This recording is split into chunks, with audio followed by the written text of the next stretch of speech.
Ça a été présenté il y a quelques mois au Festival d'Austin et je crois très bien accueilli. Toi, qu'est-ce qui a fait, Fred, que tu as accroché à ce film? C'est un film complètement inattendu, étonnant, rafraîchissant. On ne sait pas ce qu'on voit. Alors, il y a des échos de choses qu'on peut identifier. Il y a un côté polar rural, mais il y a aussi beaucoup de musique dans le film. C'est l'histoire d'un apiculteur. Donc, il y a des deals mafieux autour du miel de l'Oklahoma. Donc, c'est le titre, l'Oklahoma Honey. Donc, on ne sait pas trop où on met les pieds. Moi, j'aime beaucoup Matthew McConaughey, mais ça ne m'empêchait pas de dormir la nuit non plus, de savoir qu'il ne tournait pas de film. Et là, il revient. Ce qui est génial, c'est qu'il revient avec un film dont dans 20 ans, on dira, c'est quoi le cinéma de Matthew McConaughey? C'est Oklahoma Honey, en fait. Quand on se retrouve face à Dwayne Johnson, qu'on identifie comme un être humain, un homme arrivé un peu à sa maturité, les situations comiques, elles ne marchent pas trop, ça devient presque risible, en fait. Par exemple, il y a une scène dont ils ont été fiers, donc ils l'ont mise en bande-annonce, c'est Guillaume Gallienne, la star de la comédie française, qui joue le caissier ou l'ouvreur et tout ça, qui ne veut pas ouvrir la porte. Le gardien, voilà. Bon, alors, on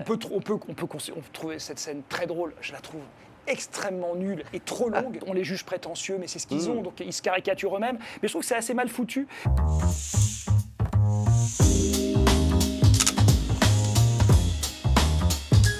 Bonjour à toutes et tous, en ces temps de température record et de 4 degrés de fraîcheur, quoi de mieux que la salle de cinéma comme refuge indispensable de cet été? Mais alors, quel film il faut aller voir?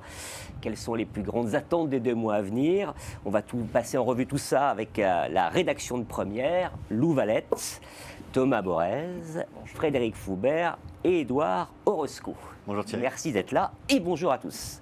Alors on commence évidemment par l'événement incontournable cet été 2026, l'Odyssée. Alors, ce n'est pas un documentaire, comme on disait, Édouard, sur le dernier combat d'Didier Deschamps à la tête de l'équipe de France de foot pendant la Coupe du Monde, mais bien l'adaptation de l'œuvre mythique d'Homère par Christopher Nolan.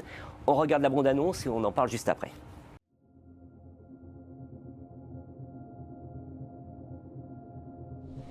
Tell me what you remember. A wife?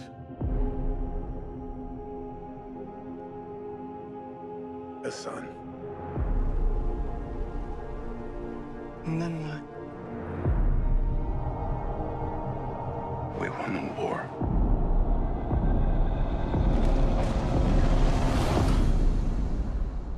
Help me go home.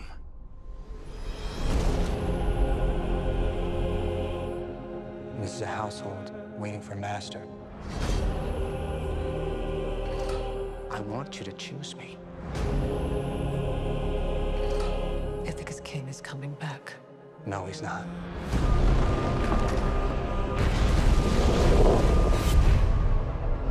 What would he do if he came back here and find all these suitors in his house? You're pining for a daddy you didn't even know, like some sniveling bastard. Who's looking after your wife and son? Do you see? My dad is coming home. Bringing vengeance. Bringing it all.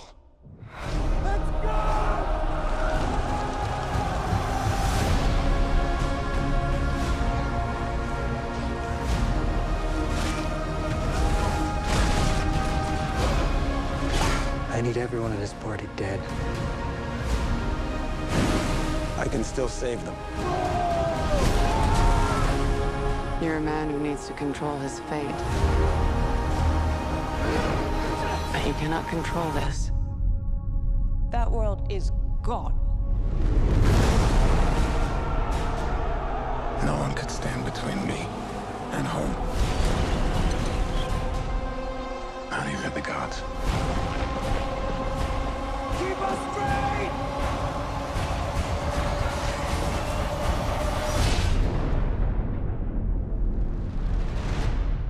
I think it's asleep.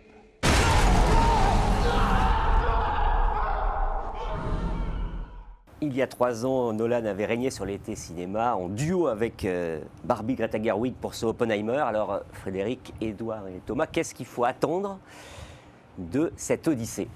Qui veut commencer? Édouard, peut-être? Là, l'Odyssée, c'est le film, je pense, l'aboutissement de la carrière de Christopher Nolan. On a l'impression que c'est pour ça qu'il a pris une caméra pour la première fois. C'est un film de tous les superlatifs, le premier film tourné intégralement en IMAX, le plus gros budget de la carrière de Christopher Nolan, 250 millions de dollars. L'Odyssée d'Homère, c'est le récit qui a donné naissance à tout notre univers fictionnel. Un casting, on pourrait passer l'émission à Juste dérouler. dire les noms. C'est un film énorme. Les préventes, les premières préventes IMAX ont été vendues il y a 1 an aux États-Unis. Donc il y a une attente inimaginable sur ce film. Donc, on va voir ce que ça va donner.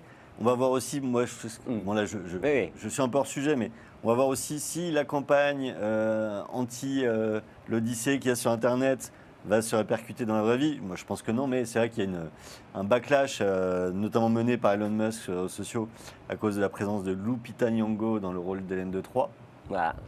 Et donc, une femme noire ne pourrait pas incarner. Voilà, ne pourrait pas être la plus belle femme du monde qui provoque des guerres. Bref, voilà. Donc, c'est un film avec beaucoup d'enjeux cinématographiques, commerciaux, culturels. Bref, voilà. C'est un film qui est très, très attendu. Et on va voir s'il va marcher. Je crois que oui. J'espère. Et puis on est très impatient d'aller passer 2h45 dans une salle de cinéma, se plonger dans ce grand spectacle. Oui, et puis Nolan, c'est le cinéaste qui a passé les 25 dernières années à déconstruire le récit, à se demander comment on raconte des histoires, comment on se raconte des histoires. Et c'est comme ça qu'il hypnotise les foules, enfin en tout cas qui nous passionne, et donc qui se confronte aujourd'hui à la matrice de tous les récits, de toutes les histoires. C'est fascinant, comment la plus vieille histoire du monde, racontée par celui qui aime déconstruire ces récits, qu'est-ce que ça va donner, surtout dans une langue nouvelle qui est celle de l'IMAX, un film intégralement pensé pour l'IMAX. Donc c'est une grammaire moderne appliquée à un très vieux récit, quoi. Et ça, c'est excitant théoriquement, quoi. Ouais, et puis ce que je trouve hyper intéressant, c'est que c'est le genre de film, comme en son temps Peter Jackson, qui donne un peu une idée de où en est le cinéma et de toutes ses potentialités. Et ce que j'aime bien, c'est que à la fois c'est extrêmement moderne, on a parlé, l'IMAX et tout ça, et en même temps ça renvoie aux temps immémoriaux du cinéma, c'est-à-dire Cécile B2000, le cinéma muet d'ailleurs, dont Christopher Nolan parle dans l'interview qu'il a donnée à Gaël Golen dans Première. Et moi, ce que j'aime bien, il dit quelque chose d'hyper intéressant, c'est sur l'utilisation de l'IMAX. Il dit, avec l'IMAX, si on sait bien l'utiliser, et je pense qu'il sait bien l'utiliser, le job est fait en termes pour impressionner le spectateur. Et qu'après, donc, le cinéaste peut, à partir de là, commencer à travailler ce qui est intéressant. Évidemment, la place des personnages dans le cadre, comment on dirige ses comédiens. Des choses que le cinéma muet, par exemple, devait déjà, par essence, impressionner les gens avec la technologie, c'était moins facile. Et ça, j'aime bien l'idée qu'en fait, ça renvoie presque au temps, je disais, immémoriaux du cinéma, et en même temps, c'est une manière de dire où en est le cinéma, quelles sont ses potentialités. Et donc ça, c'est quand même très intéressant en termes de cinéphilie. Et lui précise que Hollywood s'est jamais vraiment donné les moyens d'adapter l'Odyssée, encore, même s'il y avait eu du cinéma épique au temps de Cécile B2000 et Fritz Lang, mais que en fait, ça avait été cantonné à la série B, à Jason, certes génial, Jason et les Argonautes et tout ça, mais Hollywood ne s'est pas encore donné les moyens de raconter cette histoire. Donc lui, il est arrivé à ce stade de sa carrière où il peut réclamer ces moyens-là. Oui, puis c'est un vrai moderne, c'est pas, on dit souvent, Nolan, en fait, il revient au récit des origines, c'est quelqu'un qui est nostalgique du cinéma et qui ne voit pas arriver les nouvelles technologies. Pas du tout, moi j'ai l'impression que c'est quelqu'un qui est effectivement très à l'heure et qui, à la fois, englobe toute l'histoire du cinéma, j'imagine, c'est ce qu'il fait, en tout cas techniquement, et qui regarde déjà qu'est-ce qu'on peut faire d'autre après, derrière. Et bon, on ira vérifier ça en salle très vite. Parce que c'est vraiment le film le plus excitant, parce que l'été cinéma a commencé, puisqu'on est début juillet, et pas forcément avec des chefs-d'œuvre. Moi, je voulais revenir avec vous deux, Lou et Edouard, sur deux premières déceptions, et je commence avec toi, Lou. C'est Vaiana la légende, le remake en live-action du film d'animation signé Musker et Clemens en 2016. Pourquoi ça marche pas si bien que ça? Je pense que quand on va voir un film d'animation, on signe un peu une sorte de contrat tacite, c'est-à-dire on accepte d'aller voir des personnages et des situations qui sont surréalistes parce que l'animation le permet, mais que du coup, quand on le transpose en live action, il y a quand même des choses à décaler, à adapter, à déplacer, notamment dans l'écriture des personnages. Et là, le problème, c'est que le réalisateur, il a fait un copier-coller. Il n'a pas du tout adapté l'écriture de ses personnages au live action. Donc on se retrouve avec des personnages qui sont de vrais humains en chair et en os, et il y a des situations comiques qui marchent beaucoup moins bien. Enfin, je pense au personnage de Dwayne Johnson, par exemple, qui joue le demi-dieu Maui, qui est un personnage assez grotesque, qui est très insolent, qui est très immature. Mais là, quand on se retrouve face à Dwayne Johnson, qu'on identifie comme un être humain, un homme arrivé un peu à sa maturité, les situations comiques, elles marchent pas trop, ça devient presque risible en fait. Enfin, on se dit, ok, il y a Dwayne Johnson, il a des cheveux, c'est rigolo et ça lui va plutôt bien, mais voilà quoi. Ça ressemble à un Paris perdu, tu disais Thomas, et c'est vrai, un Paris perdu avec des potes. Paris perdu avec des potes, et si on le faisait en vrai, tiens, avec Dwayne Johnson, vas-y. Ah non, j'ai pas envie d'y aller. Ah si, tu sais, t'as perdu aux cartes, quoi. Oui, d'accord. Et hop, la petite Par contre, l'actrice Catherine Oui. Lagaya, si je prononce bien, elle est assez forte parce que quand même, elle chante, elle danse et puis elle doit jouer dans l'eau, donc c'est quand même très compliqué. Et je crois que c'est la première fois qu'elle chante, donc elle est plutôt bien. Mais elle disait que Vaiana, ça permettait d'avoir une représentation dans les dessins animés qu'on n'a pas. Effectivement, la culture polynésienne qu'on ne connaît pas. Bien sûr. Et puis aussi une actrice non blanche avec les cheveux bouclés, etc. Et puis il y a eu un petit débat sur Internet, sur la minute WoW, que justement, on lui avait lissé les cheveux et qu'elle n'avait pas ses cheveux bouclés. Donc ça paraît être un petit détail, mais je trouve que c'est important parce que justement le live action, il permet d'avoir une vraie représentation, donc c'est dommage de ne pas être allé au bout du truc. Voilà. Ben merci Luc, et je voulais te parler avec toi Edouard de l'autre déception de ce début juillet, c'est Supergirl, la cousine de Superman, avec Greg Gillespie, le réalisateur de Moitonia aux commandes, et ça fonctionne pas vraiment. Alors pas vraiment en salle, mais au-delà de ça, pas vraiment tout court. Voilà, donc Greg Gillespie, effectivement réalisateur de Moitonia, également réalisateur de Cruella. Voilà, un réalisateur qui savait quand même manier le mainstream en y injectant du punk, justement. Cruella était un préquel punk sur le fameux personnage Disney. Là aussi, on a une promesse de punk avec Millie Alcock qui joue une Supergirl qui fait la tournée des bars dans la galaxie en se bourrant la gueule, là où il y a des soleils rouges, et donc où ses super pouvoirs lui permettent d'atteindre un niveau d'alcoolémie. Voilà, donc c'est... Putain, j'avais pas compris ça, moi. Et si. Tu vas le revoir là, à l'aune de ça, Thomas. Tu vas être content, Thomas, parce qu'on retrouve le fameux chien de Superman, Crypto, qui était donc en fait le chien de Supergirl que Superman gardait pendant qu'elle était en train de faire je ne sais quoi. Voilà, donc non, c'est un film qui est un peu raté, et quand on a lu ce qui est sorti récemment dans la presse hollywoodienne sur les coulisses de la post-production, où il y a eu 2 montages qui ont été mis en concurrence lors de projections test. Donc on comprend en fait que il n'y a pas vraiment eu carte blanche pour Craig Gillespie, et que James Gunn, qui est à la fois le patron de l'univers DC et le réalisateur de Superman, il a un peu fouiné sur la partie artistique. Et le fait que ce soit un boss et un réalisateur, il est vraiment venu en cuisine rajouter des ingrédients à la recette de Gillespie. Donc voilà, donc ça donne un truc un peu raté, un peu hybride. Voilà, on va quand même sauver Millie Alcock qui est plutôt très bonne en Supergirl. C'était la révélation de la série House of the Dragon. Voilà. Et pas Mathias Schoenaert qui joue le méchant. On le sauve pas. Qui ont fait des quintotonnes. Mais qui a fait un club avec The Rock, apparemment. Ils se retrouvent. J'avais pas forcément envie d'en parler, mais voilà. Pardon, bien sûr, je comprends. Voilà, donc oui, c'est un peu. On est un peu entre Star Wars et le cinquième. Enfin, plutôt la version 5 éléments de Star Wars. Voilà, une vision de l'espace un peu dépassée et un peu nanardesque parfois, à l'image effectivement du personnage de Mathias Schoenaert et du personnage de Jason Momoa, Lobo.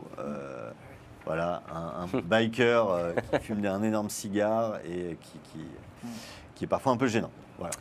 Eh ben merci Edouard. Alors heureusement, l'été 2026, ce ne sera pas que des films comme Vaiana ou comme Supergirl. On a déjà vu des jolies pépites, et la toute première qui est déjà en salle, ça s'appelle In Waves. C'est un film d'animation adapté d'un roman graphique d'Haji Dango. Alors pour ça, on va faire une pause fraîcheur. Je te laisse, Edouard, céder ta place pour l'instant à Julie Rossetto. On se revoit tout à l'heure, et nous, on regarde la bande-annonce et on parle après d'In Waves.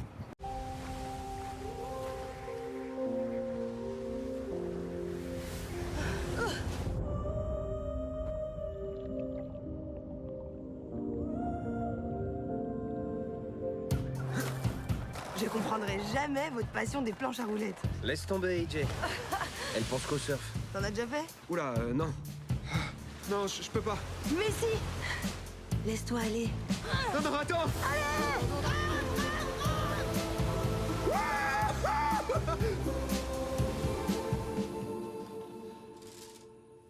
Qu'est-ce que tu fais là? Je voulais juste te voir. Tu me manquais.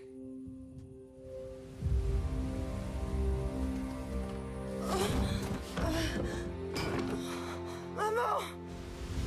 Ils t'ont dit quoi à l'hôpital? On a de la chance. On l'a vu à temps et c'est encore très localisé. J'ai tellement peur. Vous êtes très forte, Kristen. Je suis là. Où tu veux. Quand tu veux. Il y a une série de vagues qui arrivent. Hey, t'en fais pas. On est là avec toi. On a adoré ton travail de fin d'études. On te veut ici, à New York. Je veux pas. Puis de toute façon, c'est trop long. On avait dit pas de sacrifice. Je veux pas être la fille qui te fait abandonner tes rêves.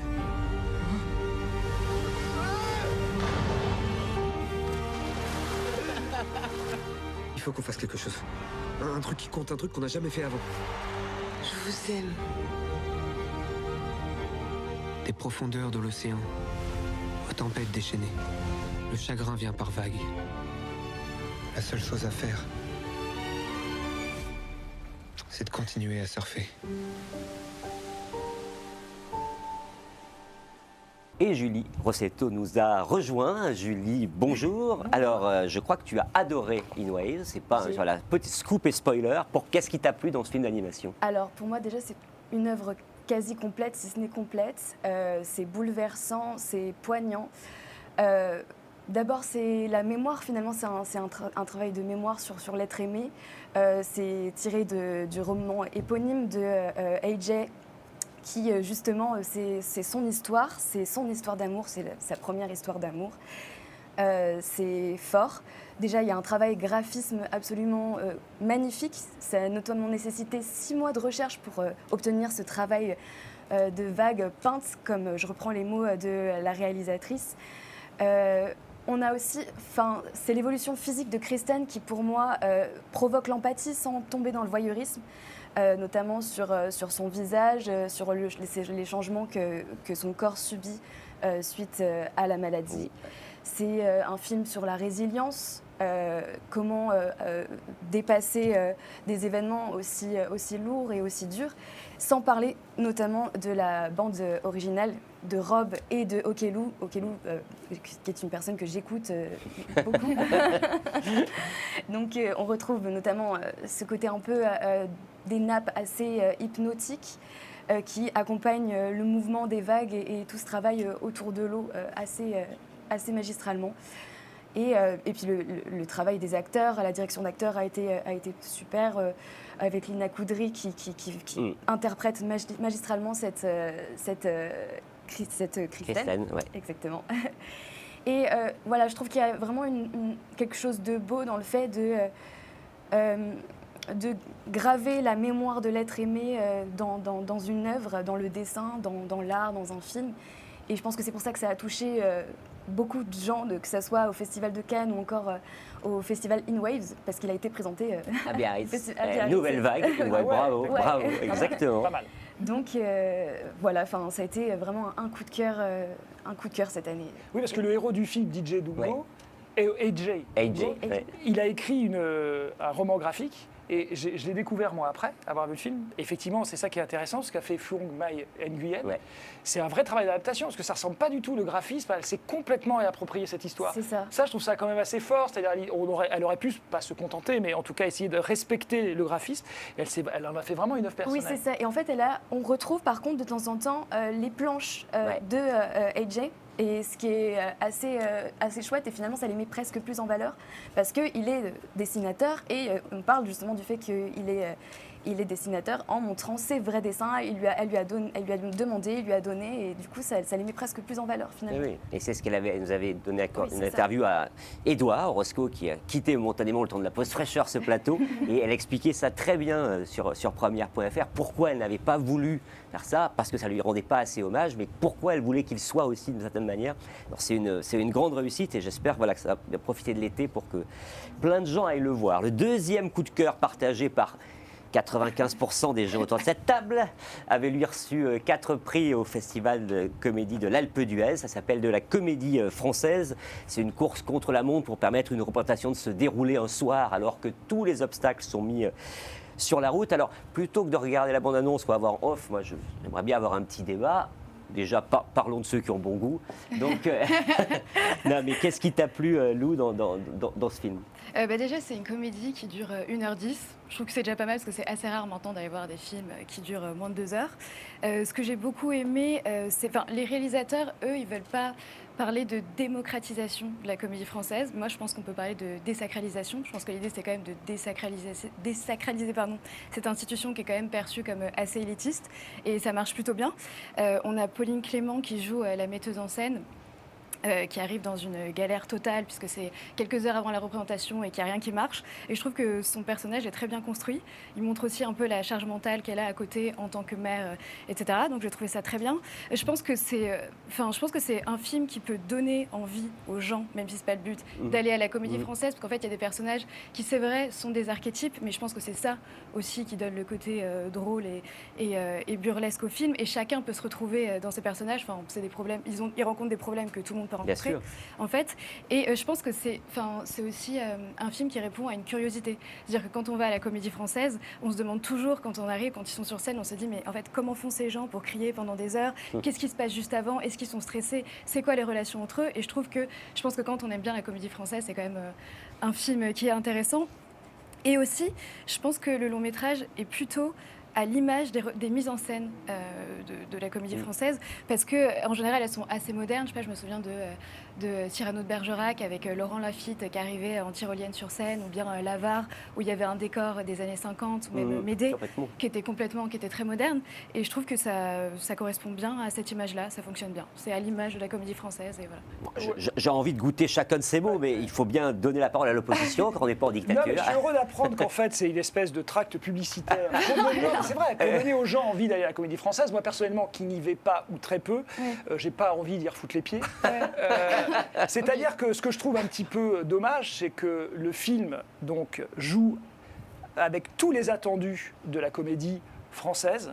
La personne qui encaisse, et puis forcément il va y avoir un moment, le climax, où elle va envoyer à chacun la figure ses 4 vérités. Ça, c'est des choses, c'est presque devenu un truc interdit dans les comédies françaises. Il y a toujours ce moment, alors soit c'est autour d'un repas, là ça se passe en coulisses. Ça, je trouve ça de manière juste en simple de construction de scénario extrêmement lourdingue. Alors après, il y a quelque chose de très subjectif. Par exemple, il y a une scène dont ils ont été fiers, donc ils l'ont mise en bande-annonce, c'est Guillaume Gallienne, la star de la comédie française, qui joue le caissier ou l'ouvreur et tout ça, qui ne veut pas ouvrir la porte. Le gardien, voilà. Bon, alors, on peut trouver cette scène très drôle. Je la trouve extrêmement nulle et trop longue. En plus, il y a tout un humour autour des attentats qui revient en permanence, qui est complètement vraiment loupé. Je trouve ça aussi très condescendant, quand on est un peu en extérieur, la manière de traiter. Je sais bien que l'idée, c'est de se dire « Ah ben en fait, on les juge prétentieux, mais c'est ce qu'ils ont, donc ils se caricaturent eux-mêmes. » Mais je trouve que c'est assez mal foutu, même dans la construction, même dans l'écriture même des personnages. Et tout le monde est extrêmement caricatural. Il y a l'acteur prétentieux qui est un peu sur son socle, il y a la maquilleuse qui est forcément un peu conne et qui vient de la télé, donc effectivement elle sort des choses un peu connes, et donc tous les gens de la comédie française vont lui dire « Mais qu'est-ce qu'elle est conne, celle-là, de parler de télé et tout ça ?» Je trouve que tout ça est très condescendant, même si la volonté n'était pas de faire ça. Et puis le dernier point, c'est Benjamin Laverne. Je pense que Benjamin Laverne, à force de lui dire qu'il est génial, il le croit. D'accord ? Et donc il s'autorise à tout faire. Alors c'est très bien, ça peut donner des choses très drôles. Là, il joue un Molière extrêmement lourdingue et gênant. Donc je trouve que c'est quasiment pour moi presque un navet dans cette construction. Et j'y allais pourtant la fleur au fusil parce que ça avait été, tout le monde me disait que c'était génial. Bon bref, très honnêtement, allez à la comédie française. Et pourquoi la désacraliser d'ailleurs ? Non, parce que ça a changé. Parce que la comédie française, il y a 15 ans, n'est plus celle d'aujourd'hui. Et bien justement, laissons les gens s'en rendre compte plutôt que de faire cette espèce de tract publicitaire et on l'avait vu au César, puisque c'est là où on s'est dit, finalement, ils sont bien ces gens. Pauline Clément, qu'on voit là, Marina Hans et Benjamin Laverne sont venus. Moi, j'ai vraiment plutôt... J'ai préféré le sketch des Césars plutôt que cette pure ordinaire. Et c'est vrai qu'à l'Alpe d'Huez, le fait qu'il y ait eu beaucoup de prix, c'est un prix qui rejoint à peu près tous les jurys possibles, du public Voilà, le combat a lieu, ça sera le 22 juillet, nous verrons quels seront le vainqueur. Et évidemment, l'été, cinéma n'est pas que français, on en a parlé tout à l'heure avec notamment l'Odyssée, mais je me tournais à toi Frédéric parce que c'est normalement le temps des films à gros spectacle, des grosses machines américaines qui débarquent. Alors est-ce qu'il y en a beaucoup ou peu cette année? Et puis tu as décidé de nous mettre en avant 2 films qui pour toi symbolisent un petit peu ce qui se passe. C'est le Spider-Man Brand New Day et puis c'est la fin d'Oak Street. Mais de manière générale, quel regard tu as? Alors Spider-Man, c'est le film que tout le monde attend. Enfin, après l'Odyssée de Nolan, c'est Spider-Man Brand New Day, c'est le 4e Spider-Man de Tom Holland. En fait, le box-office américain, on comprend absolument plus rien. C'est ça qui est très amusant à observer, c'est que ce qui marche, c'est les films d'horreur venus de YouTube, comme Obsession ou Backrooms. Il y a un Star Wars qui est sorti dans l'indifférence générale au mois de mai. Et donc, c'est amusant à observer. Donc, il n'y a plus aucune certitude à Hollywood cette année. Et la seule certitude, je crois, c'est Spider-Man va cartonner. C'est-à-dire que voilà, ce film, tout le monde voudra le voir. Tout le monde ira le voir. Parce que c'est la valeur refuge. Alors, Supergirl, on ne sait pas trop qui c'est. C'est la cousine de Superman, c'est pas très clair. Ouais. Les Thunderbolts de Marvel, ça n'a pas marché parce qu'en fait, on les identifie pas. Donc il faut des valeurs refuges dans le monde des super-héros. Spider-Man incarne ça. Alors on va le voir pourquoi. Alors peut-être, je ne sais pas si Thomas ira voir Spider-Man. Je sais pas. Il y a une promesse d'action qui est un peu perdue quand même dans les années 90 quand on fantasmait Spider-Man. Complètement. C'est parce qu'on rêvait de voir ce que ça pouvait donner sur grand écran. Il y avait une promesse de vertige et d'action extraordinaire que Sam Raimi a tenue, qui s'est perdue au fil du temps avec les films de Tom Holland. Et finalement, on y va pour des raisons presque sentimentales. Peter Parker a été oublié par MJ, qui est joué par la copine peut-être la femme de Tom Holland, Zendaya, on ne sait pas. Et on y va comme on se raccroche au nouvel épisode d'un soap sympathique, joué par des acteurs adorés. Tom Holland est également dans l'Odyssée. Oui, c'est pour ça que moi j'irai le voir, puisque tu me posais la question, quand Tom Holland en Spider-Man intégrera l'Odyssée. Ça viendra l'été prochain. Est capable de faire ça, on est d'accord. L'été prochain. Bon. Crossover. Voilà. Et le film que j'attends le plus... Ça, c'est le 29 juillet. Et donc, le film que j'attends le plus... C'est la fin d'Oak Street de David Robert Mitchell, moins identifié que Spider-Man, mais auquel on aurait peut-être tort de passer à côté. Ouais. David Robert Mitchell, c'est surtout pour ça qu'on attend le film, c'est parce que c'est un réalisateur qui a émergé dans les années 2010 avec It Follows, Under the Silver Lake, des films super intéressants, très réussis, très accomplis, et ça fait 8 ans qu'il n'a pas tourné de film, donc on attend son nouveau film. C'est une promesse des années 2010 qui n'a pas encore totalement été tenue, enfin même si les films étaient très bons. Oui. Et là, il revient avec un drôle de projet dans lequel Ewan McGregor et Anna Hathaway sont les parents d'une famille, d'un quartier résidentiel américain à la Amblin Spielberg, qui va se retrouver séparé du reste de la communauté et envahi par des dinosaures, si j'ai bien compris le pitch du film. Donc c'est un peu E.T. rencontre Jurassic Park. C'est produit par J.J. Abrams, qui est un autre revenant d'une certaine manière, qui était un peu le porte-flambeau de ce Spielbergisme des années 2000-2010, où on revivifiait toute la culture Amblin, avec Super 8, tous ces films. Alors ça paraît un peu daté comme projet. On se demande, pourquoi faire ça en 2026 ? Ça paraît arriver un peu tard. Et alors, David Robert Mitchell, lui, il cite pas Spielberg, il cite un peu Spielberg parce qu'il cite Poltergeist, donc Spielberg n'est pas très loin, mais il cite La 4e dimension, Spielberg n'est pas très loin non plus, et Signe de Shyamalan, voilà. Spielberg n'est pas très loin non plus, mais voilà. Mais pas lui. Et lui, il a toujours travaillé un peu l'irruption du merveilleux dans un monde un peu désenchanté. Alors le merveilleux, souvent horrifique ou inquiétant ou paranoïaque dans Under the Silver Lake et It Follows. Là, il a l'air de travailler un merveilleux un peu plus enfantin, un peu plus Spielbergien, j'y reviens. C'est intéressant à voir, surtout l'année où Spielberg lui-même a questionné son propre héritage dans Disclosure Day. Et donc, voilà, c'est le 4e film d'un cinéaste très aimé et dont on attend d'avoir des nouvelles. Quand tu racontes le pitch avec des dinosaures qui arrivent dans la banlieue, on a l'impression que c'est un logiciel d'intelligence artificielle de scénario qui a mal tourné. Oui, mais quand David Robert Mitchell en parle avec sa sensibilité. D'ailleurs, il y a des plans hommage à De Palma aussi dans la bande-annonce. Donc voilà. Mais non, mais c'est un cinéaste passionnant et qui a travaillé cet héritage-là déjà dans ses précédents films. Donc avec un peu de chance. Et puis il dit aussi qu'il veut maintenant intégrer le mainstream. Donc peut-être il y a une part sans doute d'un cinéaste indé qui veut survivre dans le système hollywoodien, mais justement voir comment on survit et on prospère quand on est un type comme lui, c'est aussi intéressant. Ouais. Oui, et puis dans Under the Silver Lake, il théorisait aussi la pop culture. On se souvient d'une scène assez magistrale où justement, et donc c'est plutôt intéressant, qu'il recycle d'ailleurs les dinosaures, parce que je plaisantais, mais aussi de Palma, Spielberg. Bien sûr, tout ça, où la pop culture se dévorait elle-même au bout d'un moment, donc c'est un peu un théoricien de ça, Robert Mitchum. Merci Fad et merci toi, parce que le lien est parfait. Under the Silver Lake était présent à Cannes, et l'été, on peut aussi découvrir des films qui ont eu des prix à Cannes. Alors ça a réussi à pas mal d'entre eux. On pense à Anatomie d'une chute, évidemment, qui est sorti au cœur de l'été avant de rencontrer le succès qu'on connaît. Là, on va évoquer 3 longs métrages donc primés sur la croisette qui sortent. Le premier s'appelle L'aventure rêvée de Valeska Grisbach, qui a eu le prix du jury, un thriller qui met en scène une archéologue dans une petite ville de la frontière bulgare. Je sais que vous l'avez vu tous les deux, Julie, pardon. Qu'est-ce que tu en as pensé? Alors c'est assez drôle parce que avant de voir le film, j'avais lu un court petit résumé et je m'attendais à voir un danger surgir assez net. Et finalement, ça va plus se faire sur la longueur, une tension qui est tout le temps palpable, notamment donc on est dans une ville qui est sous l'emprise de la criminalité. Et en fait, on a cette archéologue qui a l'air soit courageuse, soit insouciante, je ne sais pas. Et finalement, elle est toujours dans des endroits où nous, on a peur pour elle, et elle a l'air d'avoir aucunement peur. Et finalement, c'est ça qui nous met sous tension en permanence. Et j'ai appris à apprécier le film au cours du visionnage, on va dire. Et moi, je suis à Thomas. C'est un film qu'on a vu à la toute fin du festival, qui a quand même une certaine durée, et donc on peut se dire pourquoi ils l'ont mis là. Je me souviens quand tu es sorti de la Projo, toi, c'est un des films que tu avais préféré quasiment. Voilà, ça m'a emballé parce que moi, ce que je trouve intéressant, ce que tu dis, j'ai eu la même sensation que toi, et ce que je trouve intéressant au cinéma, c'est l'appréhension d'un espace et d'un territoire, et c'est ce que fait la cinéaste, c'est-à-dire qu'effectivement, on est avec ce personnage et on évolue dans un espace qu'on n'arrive pas vraiment à identifier. On a la frontière entre la Bulgarie et la Turquie, dans une espèce d'Europe, dans une espèce de no man's land où effectivement l'état de droit est un peu fluctuant. Il y a un mafieux qui dirige un peu tout ça.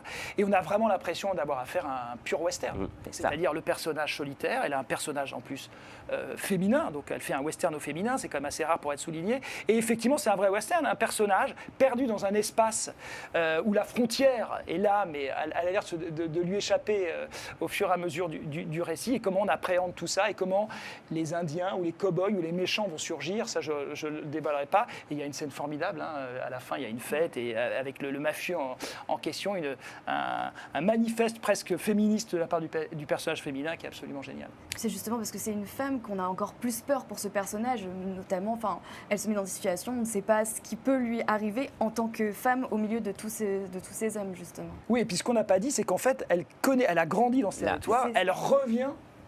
Voilà, alors après, il y a les métaphores qui auraient pu être lourdingues, mais elle le fait assez bien, l'idée qu'elle soit archéologue, donc c'est-à-dire on remue cette terre pour essayer d'en extraire quelque chose, mais ça justement, ça ne devient pas un symbole un peu neuneux, ça devient véritablement le muscle du récit.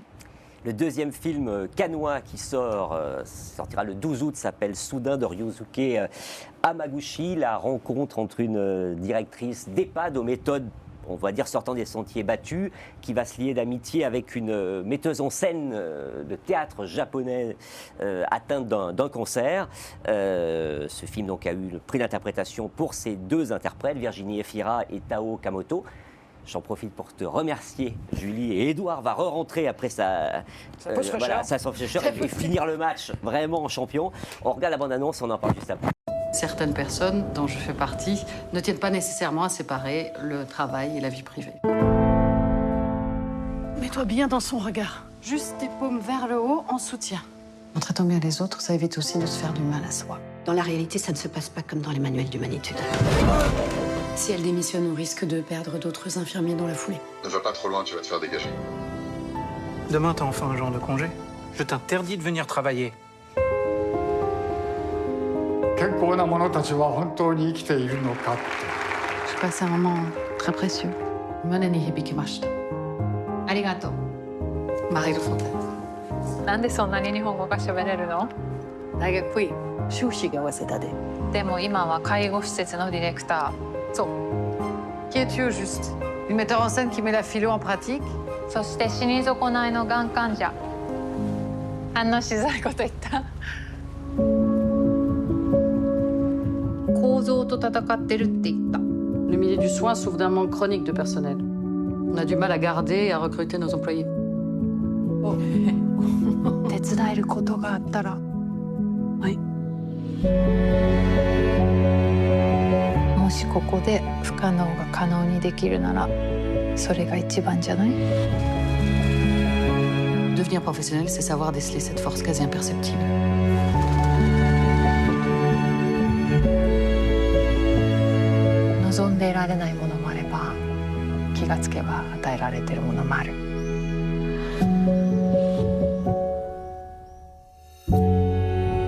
Soudain, donc, de Ryosuke Hamaguchi, qui avait notamment fait Drive My Car, un des films les plus étonnants de Cannes, qui a divisé, mais qui a plu au jury. Et toi, Thomas?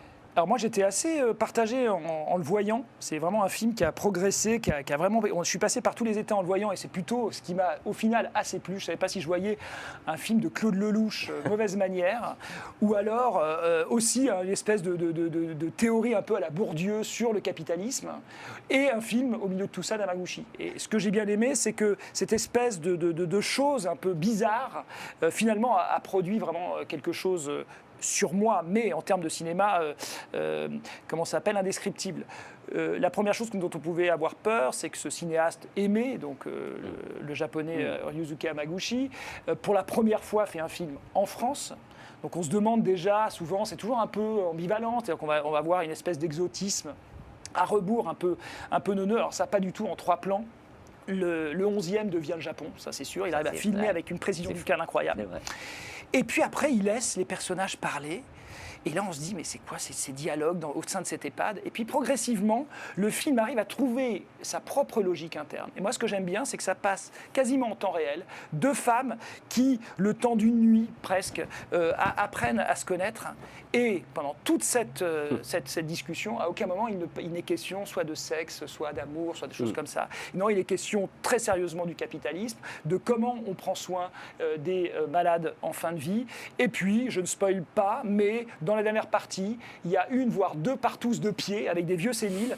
Et rien que pour aller voir, après 1h30 de film, ce genre de scène, et y croire et la trouver touchante, ça c'est miraculeux. Dans quel film a-t-on vu ce type de scène? Moi, j'en ai pas de mémoire. Peut-être un Marco Ferreri dans les années 70 oublié, mais c'est tout. Tarantino rêvait de faire cette scène. Voilà, avec Uma Thurman, et il l'a pas fait. Il y aura le remake de Soudain par Tarantino. C'est son... Et évidemment, je voulais évoquer le film qui sortira le 19 août, c'est la Palme d'Or, c'est Fjord de Christian Mungiu, une famille d'évangélistes roumains qui débarquent, qui viennent s'installer en Norvège, où tout ne va pas se passer forcément comme prévu, puisqu'ils vont être accusés de maltraitance à enfants. On regarde la bande-annonce et on en parle juste après.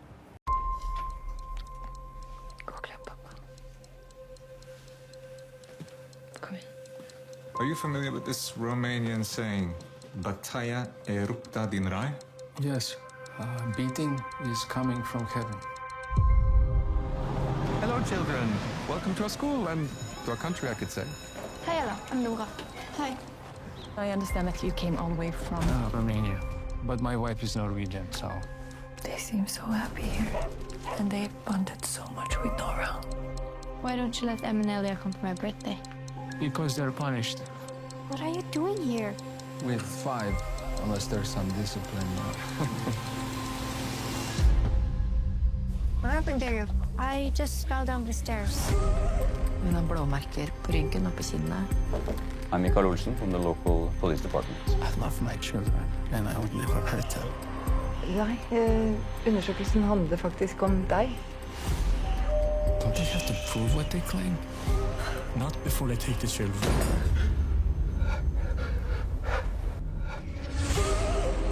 Îți mulțumesc pentru această zi pe care am avut grijă de noi. Îți mulțumesc pentru prieteni, pentru familie și să ai tu grijă de noi.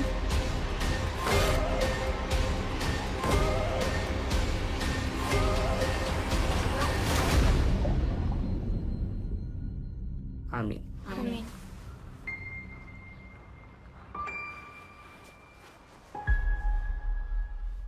Alors, Edouard, convaincu ou non par cette 2e Palme d'Or de Mungiu? Alors oui, c'est la 2e Palme d'Or presque 20 ans après pour le réalisateur roumain Christian Mungiu. Alors, je ne pense pas que ce soit une question de convaincu ou pas convaincu. Ce qui est intéressant quand on est sorti de Fjord, qu'on a découvert à Cannes, c'était comment on a été questionné, comment on a été bousculé par le film. Certains ont été très agacés aussi par l'absence de positionnement du réalisateur. Voilà. Moi, j'ai trouvé ça assez intéressant. C'est un film qui nous hante, avec des questions qui nous poursuivent. Ça me fait penser un petit peu à Anatomie d'une chute, qui avait aussi eu la Palme d'Or, qui est distribué par le Pacte et qui sort fin août. Même date. Pareil. Et dans Anatomie d'une chute aussi, il y avait un petit peu ce débat. Est-ce qu'elle est coupable ou pas? Qui a causé la mort du mari? Je me souviens que, en fonction des pays, les gens avaient un avis différent. Et là, c'est pareil. Christian Mungiu nous laisse un peu seuls avec nos pensées, notre morale. Et voilà, est-ce qu'on est pour Sébastien Stan et Renate Reinsve? Est-ce qu'on est pour l'institution de protection des enfants? Voilà. En tout cas, c'est un film que j'ai trouvé très intéressant. En plus, voir un film où il fait froid en plein mois d'août, je recommande. Ça fait toujours du bien aussi, en plus de la clim. Voilà. Et c'est un film qui va animer les débats aussi, je pense, qui va animer les apéros de fin d'été et les barbecues. C'est parfait. Thomas, en plus, toi, pour première, tu as longuement discuté avec Christian Mungiu, donc j'imagine aussi que le film t'a plutôt séduit. Oui, alors le film a séduit. Alors, j'avais pas fait l'analogie avec Anatomie d'une chute, mais c'est très juste, effectivement. C'est des films qui peuvent se regarder en miroir. Alors c'est vrai, le point de vue de Christian Mungiu sur ce film. Alors, il y a ceux qui n'aiment pas, qui disent ah ouais, alors il se moque plutôt des progressistes, voilà, et il essaie de défendre les plus réactionnaires, hein, donc dans cette famille qui vient de Roumanie, voilà. Et puis à l'inverse, bon bref, ça c'est un débat sans fin. Ce qui est intéressant, c'est justement le point de vue et comment on en a parlé justement avec Christian Mungiu, parce que je le questionnais justement sur ce point de vue. Lui essaye, par sa mise en scène, d'être, on va dire, le plus neutre possible, tout en sachant que c'est impossible. Donc c'est là où la position du cinéma, du cinéaste est complètement dingue. C'était qu'à la fois, j'essaie de restituer quelque chose en disant, ok, je me suis inspiré de choses réelles, donc vous n'allez pas pouvoir me contredire, et en même temps, je mets ma caméra quelque part, je positionne mes personnages dans le cadre, et donc ma position est forcément animée d'un point de vue. Et ce qui est intéressant, c'est un film que les gens qui ne l'aiment pas ou les gens qui l'aiment voudront sûrement revoir pour justement savoir si ce qu'ils croient avoir vu, d'accord, est vraiment la réalité ou pas. Bref, c'est un film, on l'aura compris, de cinéma, puisqu'il questionne le regard. Et last but not least, on va finir par le film du mois, selon le magazine Première. Ça s'appelle Oklahoma Honey. C'est le retour sur grand écran après 6 ans d'absence de Matthew McConaughey en apiculteur musicien, dans un récit qui s'amuse à vraiment brouiller les pistes, à multiplier les genres. On regarde cette bande-annonce et après on en parle avec Frédéric en tête de proue de ceux qui ont adoré. I am Messiah King.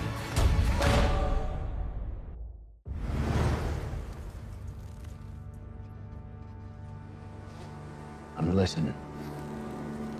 There's truth, and there's lies, and everything. And I'm here to tell you what's the truth and lies. You ready?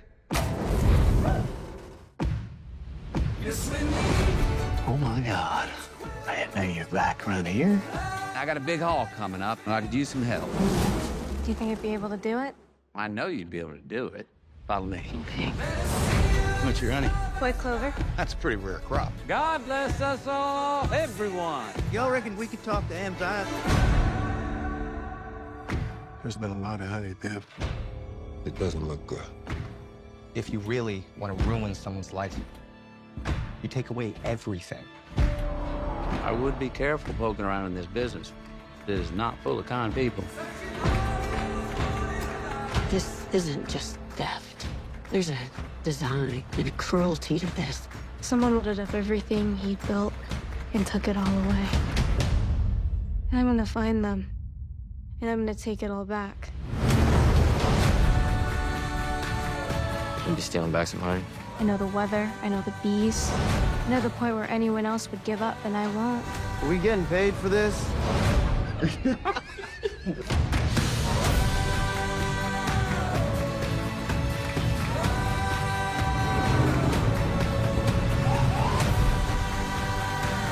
hell of a thing to rebuild. Makes you realize how much we ought to savor the taste of that honey. Get ready, my little chickadee. Bees only swarm when they are ready for a fight.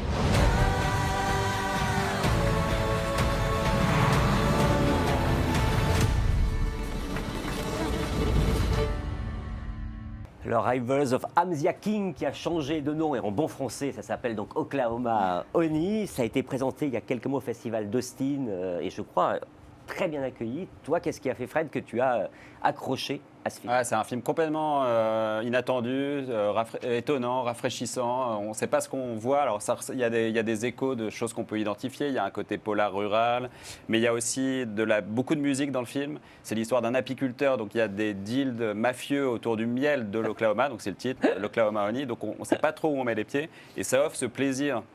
Déjà de débarquer dans un monde inconnu, dans une contrée inconnue, on part vraiment à l'aventure. J'ai eu l'impression en découvrant le film d'ouvrir un gros roman américain un peu picaresque comme ça, où tout prend des proportions mythologiques et légendaires, alors que c'est des petites histoires d'une bourgade où on se tire dans les pattes pour voler du miel et puis on se réunit le soir en jouant de la mandoline et du banjo pour faire de la musique bluegrass. Et donc, il y a Alors, Matthew McConaughey le compare à Jackie Brown de Tarantino. C'est pas vraiment Jackie Brown, parce que c'est pas du tout l'ambiance Blaxploitation. Oui.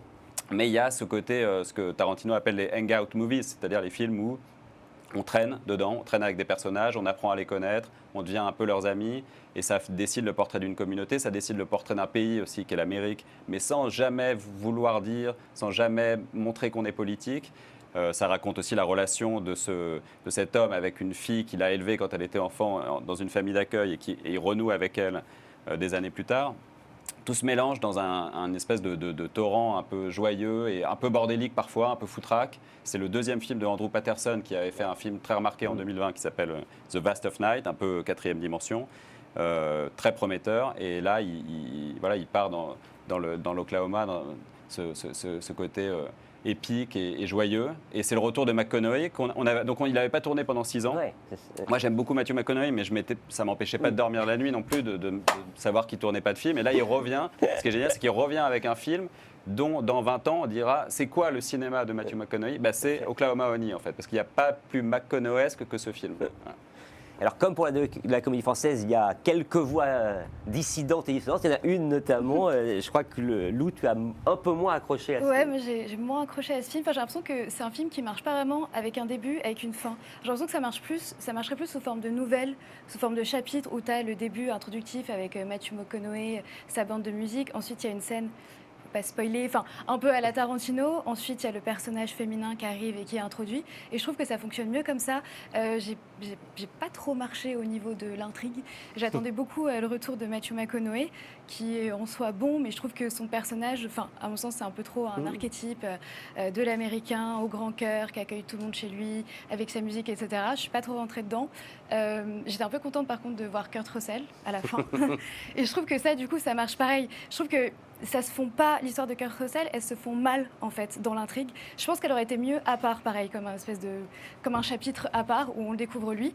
Et je trouve que son personnage reste aussi un peu trop en surface. On comprend pas très bien par rapport au dénouement ce qui se passe. Voilà, et j'ai trouvé ça, enfin, je crois que c'est 2 heures et quelques, c'est plus de 2 heures. Ouais, j'ai trouvé ça un peu long. J'ai pas. Thomas, pour trancher. Je ne vais pas trancher, mais c'est intéressant ce que tu dis, parce qu'il y a un côté, c'est Fred qui le disait aussi, il y a un côté très nouvelle. Et on pourrait penser soit du Raymond Carver, soit du Russell Banks, beaucoup. Et moi, j'aime assez que, justement, en général, on adapte des romans, mais rarement on adapte un recueil de nouvelles. Et là, j'ai l'impression que c'est ça qu'il est en train de faire, le cinéaste. Et ça, je trouve ça intéressant.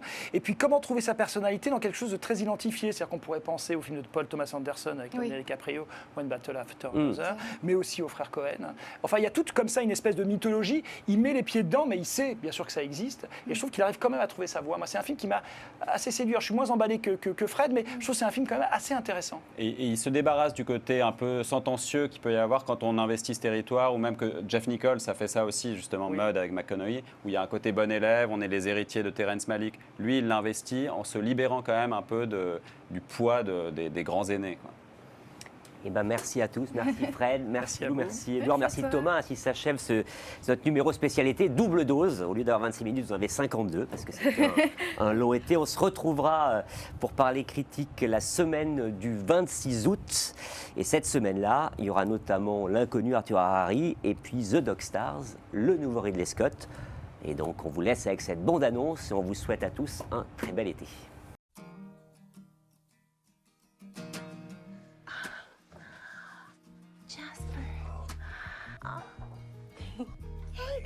Is that your mom? So what'd you do before the world ended?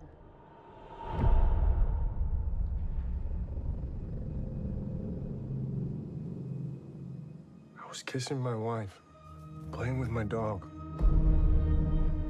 wondering every day how I got so lucky. You gotta have something to haunt you, right? Otherwise, you might get lonely.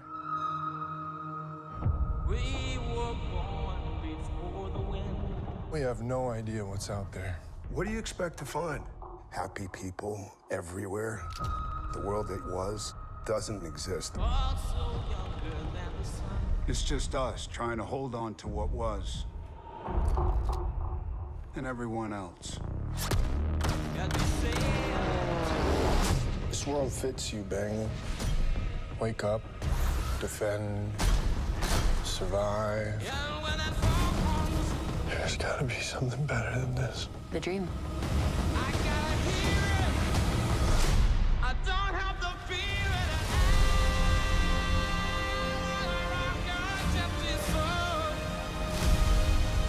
Can we help them? Yeah.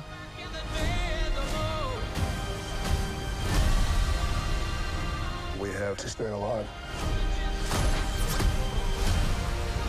I don't like the feeling of wondering whether or not you're gonna come back. It takes a lot of faith to keep searching.